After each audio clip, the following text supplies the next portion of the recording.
非常欢迎我们来自世界的3位女性作家参与我们今天的探索儿童文学世界。分别来自希腊的艾莱尼女士，以及立陶宛的艾维丽娜女士，以及中国的诗人兰兰老师。欢迎大家今天跟我们共同参与这个节目。本场活动的3位嘉宾呢，我们今天将探讨研究儿童文学的领域，讨论让儿童从小进入神奇的书籍世界所面临的挑战和乐趣。艾莱尼来自希腊雅典，他学习幼儿教育，随后专攻于儿童博物馆的教育。兰兰老师是来自中国山东的诗人、童话作家和散文家，他的诗歌和儿童作品赢得了无数国内和国际的奖项。那么在2014年，他也被希腊评为了荣誉市民的称号，希腊西奥斯市。立陶宛的作家和诗人艾维丽娜是11部儿童读物的作者，其中有一本是成人诗集。他有非常著名的儿童读物，在中国也有出版。让我们今天和大家一起讨论我们的写作和儿童文学的世界，来自儿童诗的一个写作的问题。请问儿童诗，我们大部分的诗歌都是抒情性和幻想性的，那么在现实中，我们是不是可以探讨儿童诗的抒情性与它的叙事性、幻想性和现实性的一些不同的呈现？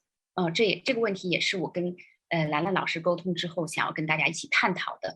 那么，请一会儿我们先请兰兰老师跟我们分享这一个话题。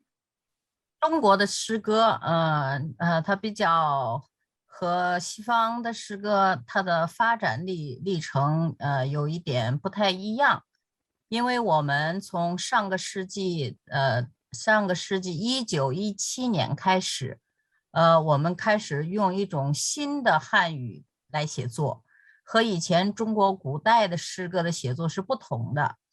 在1917年之前，中国的诗人写诗，他有非常强烈的韵律感，他有很严格的格律。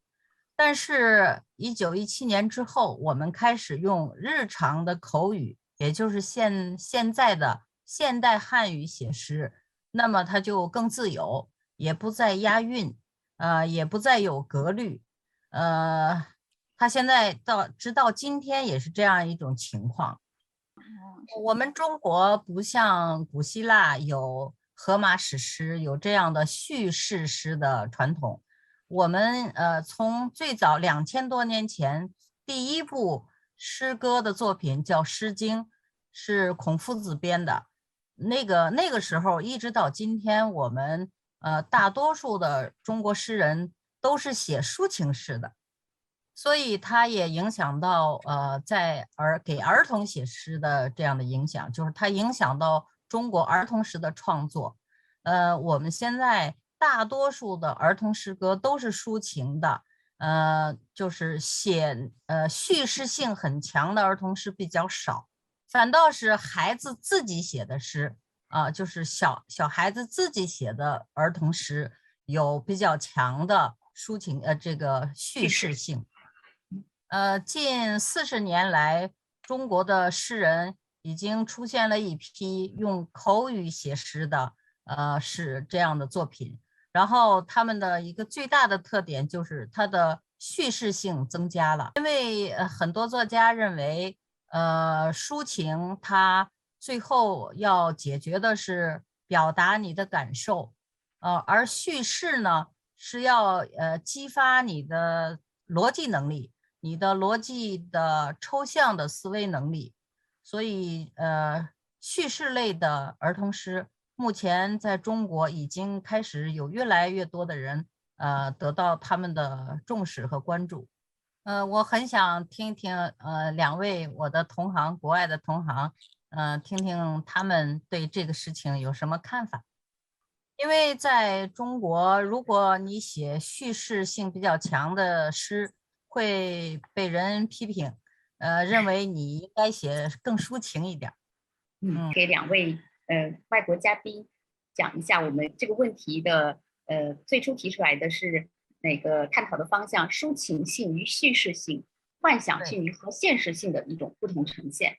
是的，是的。I think that it's very important to think about the age of child, because for when child is small, for him the most fantastic things are simple things. So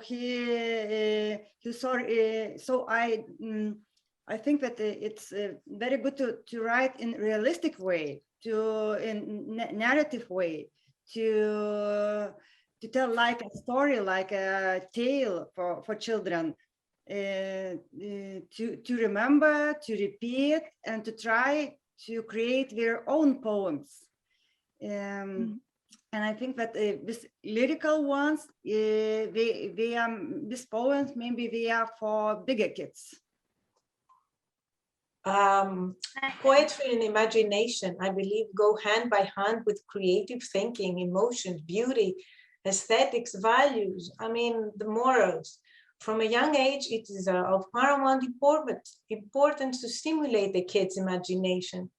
And I think poetry is a great medium to achieve that. And I agree with Evelina about the age. Imagination enables the poet to look deep into the heart and the soul of things, but we have to look about the age. Through the power of imagination, the poet is able to present emotions, have different in the ages. As children need water and food, they need the art of writing also.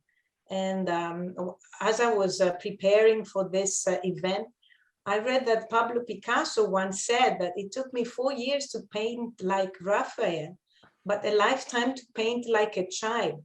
I mean, child has it's amazing what they have in mind. I mean, poetry is in their soul, and the lyric and the fantasy help them. 确实，毕加索的这句话非常有名哈。兰兰老师，您看，关于这个抒情性和叙事性、幻想现实性的这个问题，在中国可能凸显的会比较明显。就像您刚刚说的，在希腊，他们自古从荷马史诗开始就有一个传统，就是他们会接受这种叙事性的表达。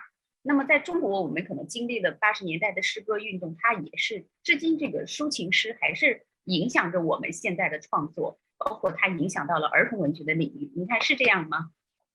是这样的，是这样的，因为我自己写成人诗歌的时候就给成年读者写诗的时候，我是一个很明显的就是我就是个抒情诗人。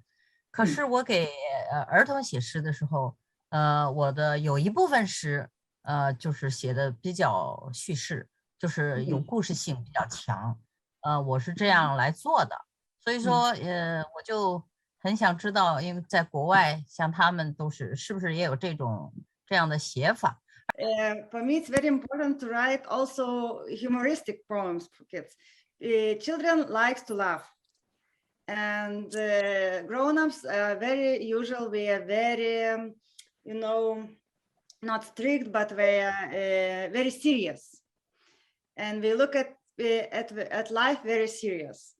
And when you communicate with children, you can change your attitude to life by noticing that we are look at the world in different way. It's like, a lot of fun things is around you. So and then you can look at this life like that.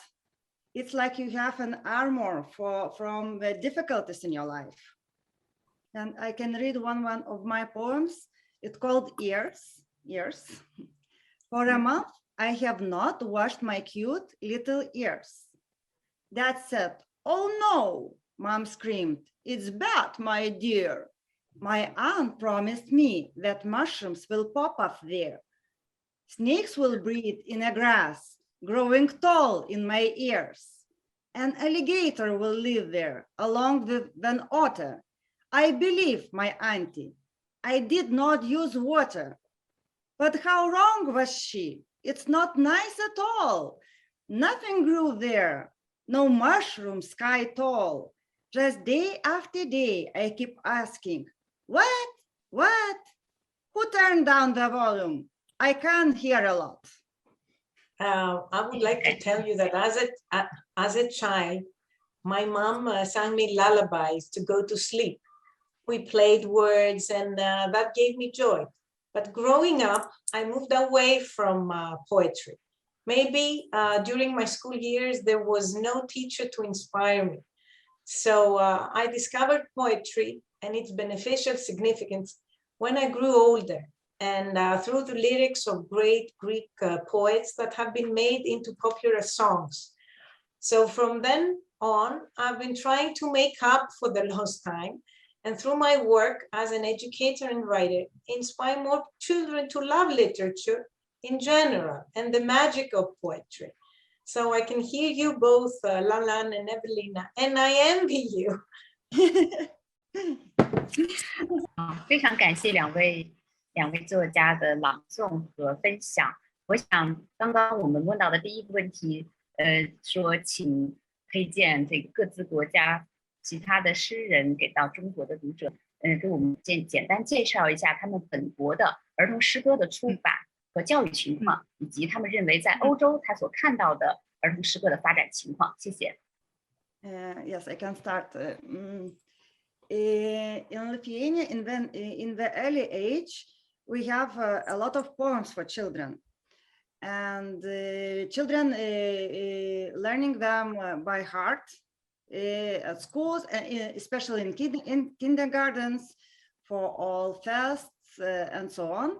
And I think maybe the difference is when children grow up and they became twins and teenagers. And at that point, I think we are losing readers of poetry. And when we reach grown-ups, we have only some of them. So I don't know at which point we are losing them the most. Maybe, yes, maybe at teenager years.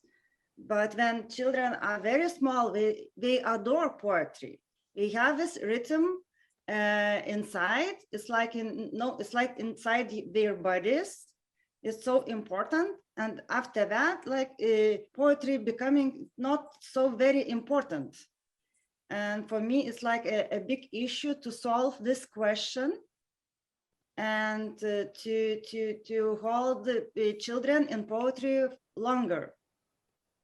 谢谢。那么也想请艾兰妮女士为我们分享一下儿童诗歌在本国的一个发展情况，以及如何在教育的这个过程当中将诗歌作为孩子一生的这种养成的目标。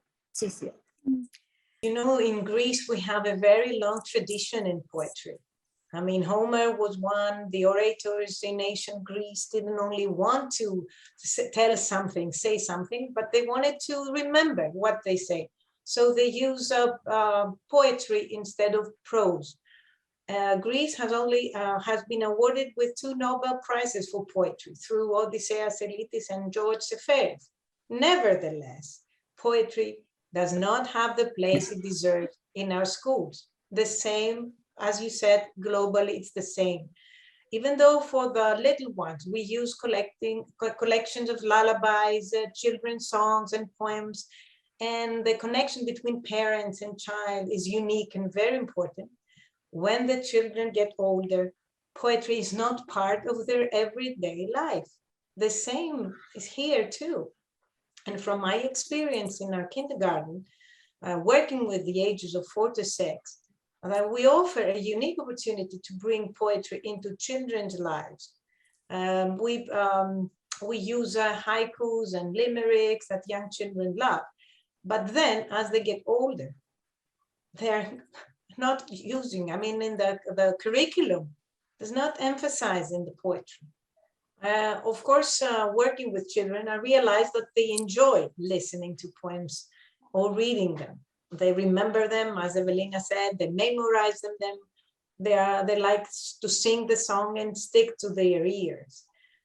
So we encourage them to use, the teachers to use poems in the classes as they are young. And as I said, I am not a poem person. I mean, I loved them as I grew older. And we have to think about it globally, in order to help children not to go away from the poets. I'm rather optimistic because I see that a new beginning is being made in Greek publishing. I mean, it's encouraging that we know so beautiful and well-written children's book in circulation nowadays. And some of them are books with poems. So I believe that something is going to change. I hope that new and attractive children's books will help this in this direction, and to convince teachers to use poems more often as part of their teaching experience. I also noticed this new wave of children's literature in my country, for example. It was like, before it was not so important. Adult literature, it was important. The children literature and the children writers are like, they are like smaller and not so important. We were not invited for serious meetings or discussions. It's like, you know, it's not very important. If you are a good writer, you don't write to children. It was like for many years. And now the situation is changing. Very different books are created, and especially picture books. And then everybody noticed that these books were noticed in other countries, and that it's quite an easy way to reach readers in other countries. So the attitude now is changing, and more people understood that if you look at the children literature this way, you will not have readers in older age. So you need to grow children from a very early age, and to offer very different poems, stories, books, illustrations for children to find right ones, to inspire them. We need to create very different styles, in very different voices, and everybody will win in that case.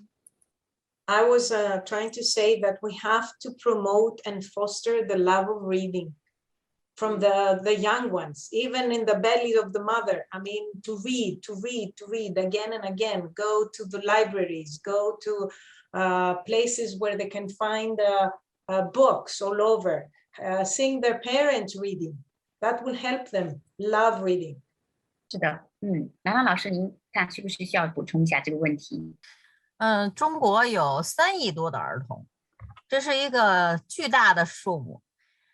所以那个中国的儿童文学，它的图书的出版是非常的繁荣的，尤其是这20年来，出版了大量的儿童的书籍。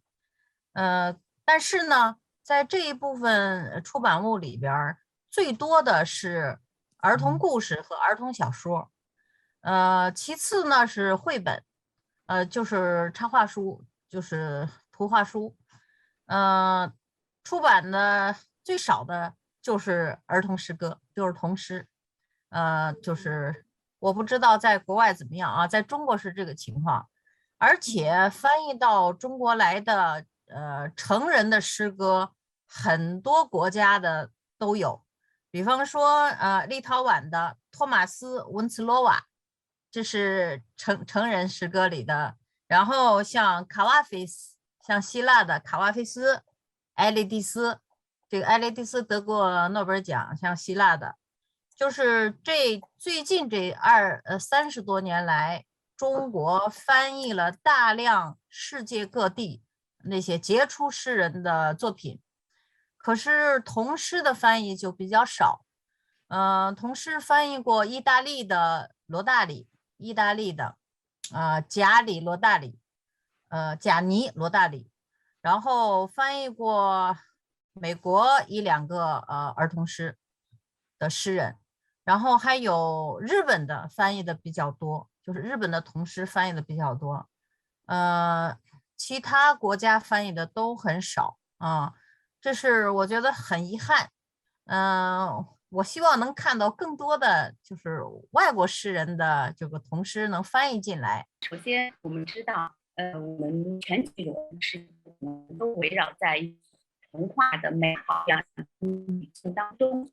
所以我们接下来想讨论的问题是，是不是儿童诗歌有一些当代的现实的题材，比方说让孩子们知道这个世界不仅仅是甜的、美的，还有苦涩的不仅仅是美的，还有其他的阴影。在这一方面，我想请3位嘉宾分别跟我们讲一下儿童诗歌的题材。Yeah, for me, it's very important to tell children that there is not only the happiness and the good things in the world, but also you can lose someone what you love, but you need to find right way of telling it.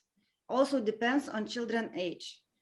For example, I wrote this book, The Fox and the Swing, and it's about friendship and about losing your friend and meeting him again. And for bigger kids, I published my new book about death, about losing grandfather. So when children are bigger, they can hold more serious themes to discuss. And also you can put it in poetry too. For example, yes, after that I will read one of my poems about this. Anger dance. I destroyed my room, messed up my doll, shook out sand of my shoes in the hall. I kicked a pillow, broke a pencil in half, shred a book, gored like a budding mad calf. The house and the street echoed with screams. I scared a nice man who sells ice cream. Neighbor's bulldog and fast runner, Matt, was not fast enough to escape my rat. Then I squealed even more, threw things at the wall. It seemed I'd be raging with no end at all. It seemed someone else was doing all this. Someone naughty, not loved. How sad this all is. My mommy hugged me and ruffled my hair, snipped anger like thistle. It disappeared. It turned into dirty dust swirl and dispersed into a mist at will. Thank you, 谢谢。Poetry, I believe, including poetry for children, touches and deals with life. And life has both bright and dark sides. Children are exposed to large doses of reality. They watch the news. They pass through areas by car or by bus and encounter difficult situations. We don't want to put a filter or a curtain in front of them. It's impossible to ignore it or to react to war, racism, refugees, hunger. Poetry cannot lie. It must be honest in order to reach the heart of the young reader, and not only them. And there is no better and more beautiful way to tell kids about the world through literature and poetry. I read that an American poet, Elizabeth Alexander, said that poetry is the human voice, and I agree. 好的，谢谢2位嘉宾的分享。其实这也带出了我们另外一个想要讨论，但是已经讨论的问题，就是我们所有的儿童诗歌是不是应该有一些更先锋性的创作？比方说刚才像提到的难民、移民、爱情、早恋、死亡以及性别意识这样的问题，在我们现在当代的这些诗人当中所创造的比例，是不是可以跟我们再多聊一下？With smaller children, we have quite a lot of poetry books. With bigger children, less. So, but I know that in Europe, maybe situation is worse than in Lithuania with poetry. I speak with a colleague from Spain. So she said that the children don't read a lot of poetry in Spain. Especially they don't memorize, but in Lithuania it's different. When the children are in kindergarten, they have quite a lot of poetry books. Yeah. Yes, I'm thinking that all starts with us, the teachers. I mean, we bring things in the classrooms. If we love poems, if we love poetry, we will introduce to the children. I was a child, but I didn't like poetry because I didn't have the chance to know it. Now, every day I would read something. I would bring a rhyme. I would bring a poem in the menu of the class, the curriculum. So I encourage the children to borrow books from the school library. We send a list to parents to buy poems. So there are a lot of nursery rhymes for preschoolers. So I think it's us, our role is really important for them. 我第一个我想问一下艾兰妮，那么艾兰妮一直从事的这个博物馆以及这个幼儿教育的问题。那么在您的工作当中，我希望跟您分享，说诗歌教育与博物馆之间教育的关联。因为您有很多书都基于这个展览而创作，希望可以给孩子带来更丰富和教育性的内容。My book, this is Once Upon a Bear, is published in China, in Chinese for the Chinese readers. And the book is based on a true story of a very special woman called Maria Ariadne, who found it near a dumpster, a garbage, a small teddy bear that reminded her that she was when she was a little girl. She picked it up, and from that day, she started collecting toys from all over the world. And her toy collection is one of the biggest in Europe. And this collection, she donated it to the Beijing Museum in Athens, one of the most renowned museum in Greece. And getting to know Maria and her love of toys truly inspired me to write this story, teddy bear story, to enlighten, and because for Maria was her teddy bear, but for the teddy bear was Maria's family. So the book begins one night under the dim light of the moon with a lost teddy bear wandering around the city in search of his home. Along the way, he encounters a sailor at the port, 6 ducks at the farm, a fox at the train station. And in the end, after losing all the hope, the teddy bear finally finds a new home and family. Throughout the story, the bear is illustrated from Iris Samartzi, who is a talented Andersen Award nominee, who brought to life this Maria's teddy bear. And what I wanted to say was I wanted to explore how the word home can mean something different to each and every one of us. It can be an actual place, people, family, friends, or a feeling such as war, belonging, security, acceptance, and more. The book has 240 toys in the book, in the pages, between the pages, but Maria's collection has 20,000 toys all over the world. So I invite everybody to come to Greece, and I will be the host to the museum to share this love of Maria's toys. And hopefully one day we will come to China to meet you in person. Art has a power, as poetry does too.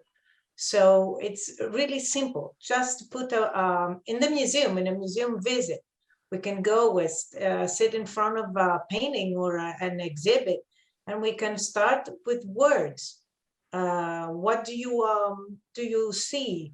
What does that remind you of something? And then think that maybe we are in the painting, so we can smell, we can hear things.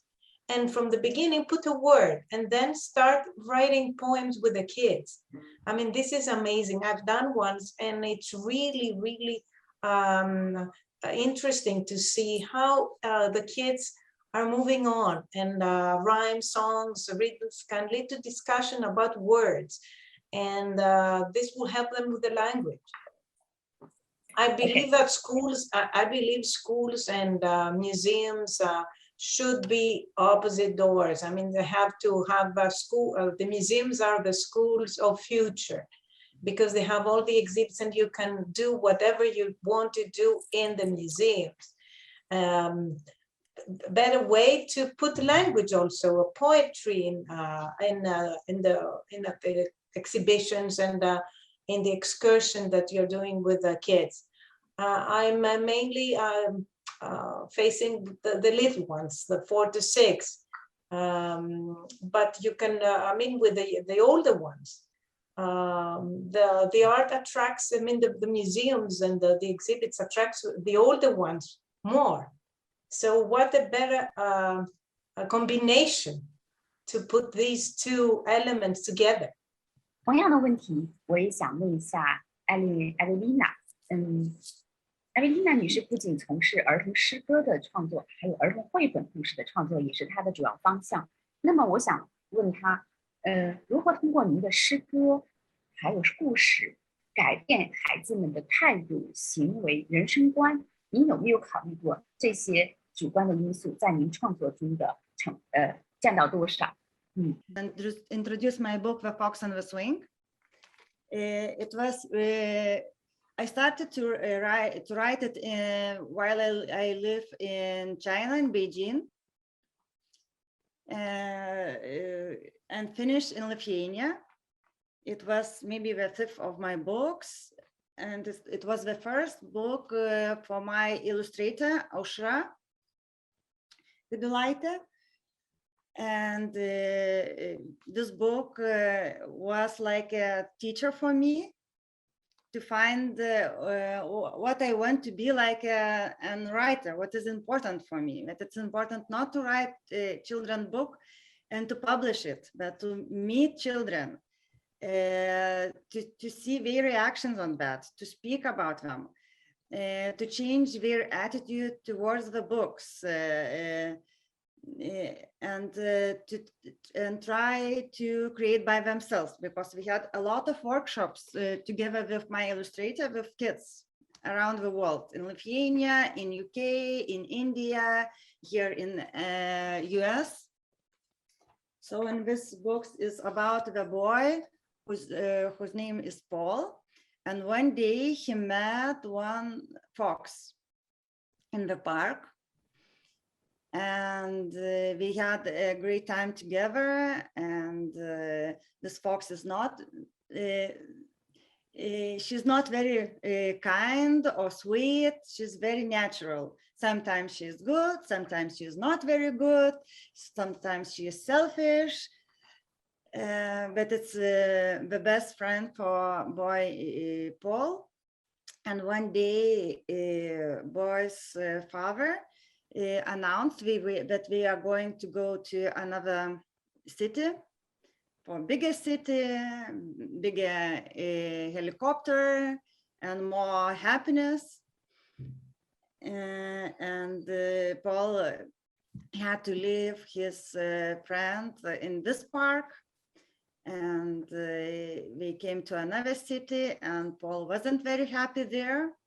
And one day in the park, he met fox, because once upon a time, the fox said, if I feel that I need to be in another place, I will go. So they met, at last we met. So for me, it was very important to speak about, with children about saying goodbyes, because our life is full of goodbyes. And you need to be prepared for that, to say goodbye to person who is important for you, and to live life after that. So for me, it's like, you know, to speak with children not only about happiness, but also about that, and about finding happiness in small things. And she's small, and I want to read one excerpt for this book. One day, when the fox was in a very good mood, she said, the best thing to do is just keep on swinging. Then she explained that the happiest things in the world are orange. Happiness is a fox on a swing and a big orange. She yelled at the swing as the swing carried her high into the sky. Happiness is carrot cake, goldfish, marmalade, and trees in autumn. Then she let Paul take a turn on the swing. As he flew through the air, Paul called out, happiness is my mother's spots and my dad's helicopter. Happiness is an orange basketball and Maggie's ginger cat. But most of all, happiness is a fox. For me, it's very important to tell story. And when you began to tell story, you don't know which way it will lead you. And like poet Maya Angelou said, there is no greater agony than bearing an untold story inside you. So as an author, I always start from a story. I don't think about ideas. I don't think about values at first. It's not like I need to write about that and that. Just I'm thinking about story. And in the story, it creates for me like an ocean. And you can go to this ocean and find fish for yourself. So it's like possibility for children to go through the story and to understand by themselves, not to tell everything, but to help them to find answers for themselves and to create the bag of values for them. For me, it's very important to leave children hope in every situation. There is always a hope. And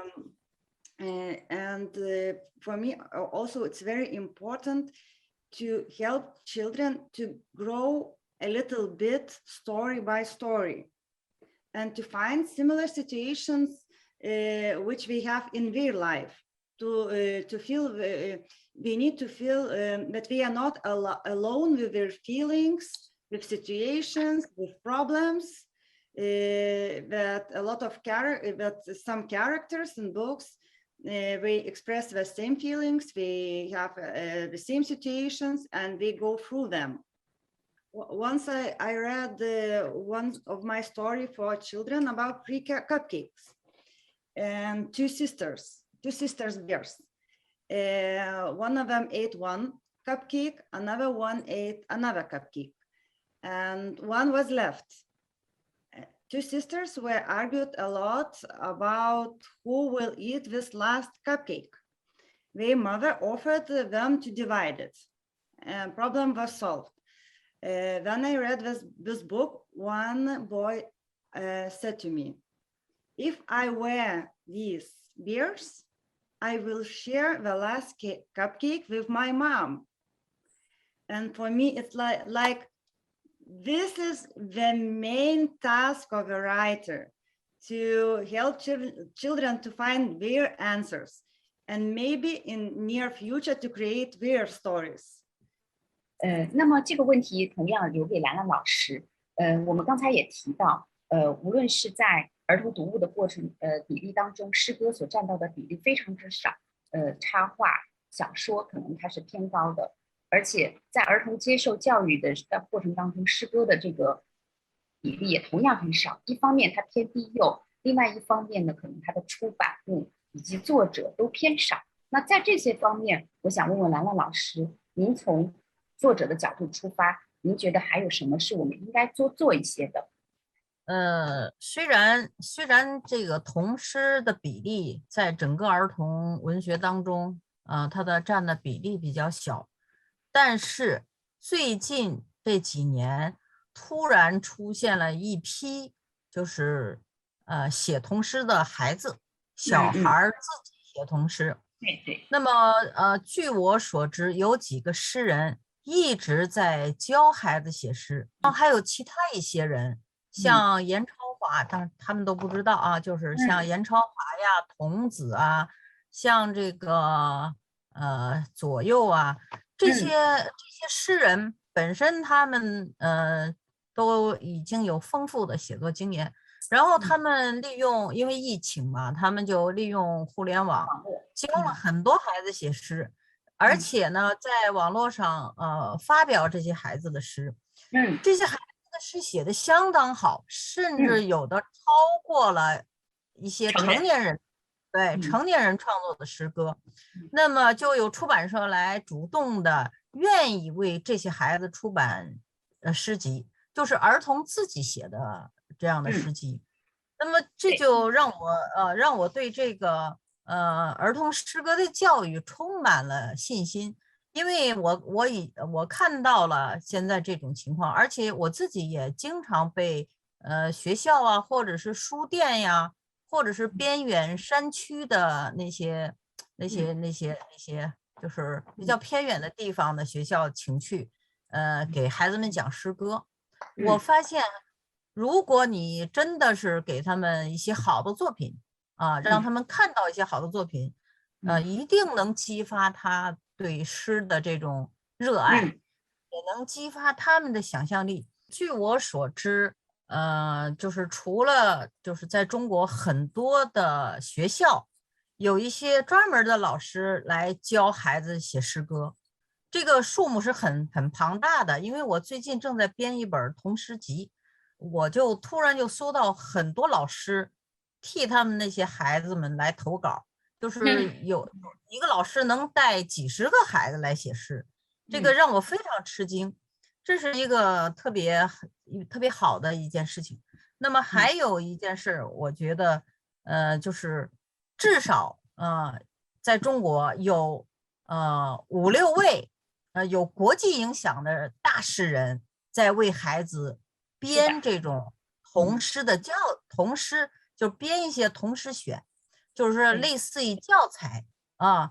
他们把这些对，把全世界各地他们能看到的，类似于童诗的教材汇集在一起，然后给孩子们介绍。你比如像北岛啊，像王小妮啊等等素材老师啊，包括我本人也都周瑟瑟，我们都编过。就最近这几年，我们编了一些给孩子们看童诗，有国外的，有中国的。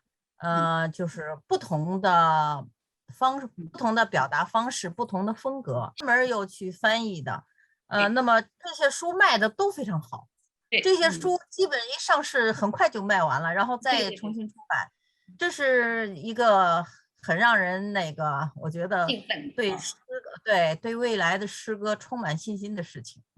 Do you go to schools regularly, or just it's a habit? I mean, the schools, the principal invite you to go to their school, and you go once, twice, or more, or it's just one for a day, and then that's the end? 我一般是讲座的形式，然后有的时候会去过1次2次，但是是不同的学校，因为我的工作也非常忙，但是只要他们来找我，我一定会去的。我觉得给孩子们做事情，我非常乐意。And the ages for the children's ages, I mean, it's young ones or elementary kids. 大概是7、8岁到14岁左右。I had some workshops, poetry workshops here in Lithuanian Saturday schools with older kids. It's like middle schoolers. In Washington? Yeah, in Washington. It's from Lithuanian school. Okay. And for them, it's it was the main issue to write poems in Lithuanian, because the Lithuanian is not so good. We are thinking in English already, so we tried to find some way to write poems. At first, we made some collage from papers I was reading poetry for them, and we are just cutting paper and glue and made some nice collage. And after that, I offered to write poem about this collage, what we feel about that. So we started to write, and it was not very easy because Lithuanian language for them is not like the first language anymore. So when I will be back in Lithuania, I want to try to do that workshop in Lithuanian schools. It's not very easy to do with children who are only learning the language to write. You need to find some another way of creating the poem, but it was so fun. And also I did this with school teachers after that.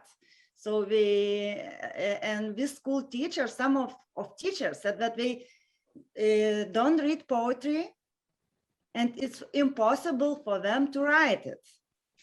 And we made the same thing. At first we made this collage. So we flow into some energy in creating energy. It's like very important to work with your hands, you know, like for children, we say with motoric things, yeah? And for grown-ups, the same. So, and we created beautiful poems after that. People who don't read poetry, we became poets. It was so fun. 好的，今天呢，我们的活动时间差不多就要到了，非常开心能够在这里分享到来自3个国家的儿童文学创作的现状以及未来的这种可能性。刚刚兰兰老师提到，我们中国儿童诗歌在未来这几年的大的变化，让我们非常感受到了欣欣向荣的一种状态。那么，在这个不断的有老师们，还有像兰兰老师这样的教育者、诗人的推动下，儿童诗歌成长出来的一种自发向上的一种蓬勃的力量，就是由儿童自己通过学习来创作诗歌。那么今天活动的最后呢，我也想为2位外国的朋友朗读一首来自中国的8岁的小朋友陈科全的一首诗。兰兰老师一定知道这首诗是眼睛，正好也应对了刚才Evelina 她读了一首关于耳朵的诗哈。我的眼睛很大很大，装得下高山，装得下大海，装得下蓝天，装得下整个世界。我的世界很小很小，有时候遇到心事，就连2行泪也装不下来。那我们今天的活动呢，到这里整个结束。